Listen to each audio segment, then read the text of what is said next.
This magical village. Everyone can use magic, but Jack is the only one who cannot. As the village chief, Jack feels deeply frustrated by this, especially since even the pets can use magic, and just recently, the slime they hired for cleaning could even breathe fire. This deeply affected Jack's pride.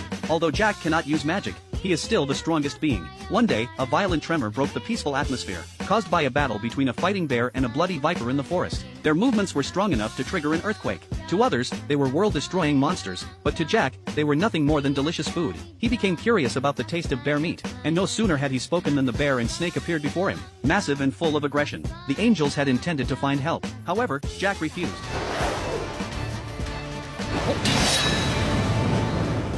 But Jack dealt with the two monsters in a single strike. Everyone was stunned, as Jack possessed such incredible power. Next, Jack began preparing the ingredients. The first dish was red wine braised bear meat, which was expected to be delicious but turned out to be very fishy. The second dish was crispy fried snake meat, which surprisingly tasted great, like fried chicken. Soon after, a group of dwarves arrived. They came to the village, looking for fine wine. Jack planned to entertain them with red wine, but they all collectively rejected it, refused to provide it for free. Although the dwarves were poor, they had brewing skills. They discovered that the village had high-quality crops that could be used to brew fine wine. This news sparked interest among a few people, who then helped the dwarves gather the necessary supplies, and assisted them in making distilling equipment. Before long, the dwarves brewed a high-proof corn liquor, which the girls liked very much. Thus, the dwarves successfully joined the village. That night, Jack held a welcome party for them. Dragon King Smith also blended in, but while he was getting drunk, the butler appeared just in time, and took him away. With the Dragon King sent off, problems arose. The dwarves' arrival made Jack raise the issue of future generations, but the dwarves wished for their spouses to be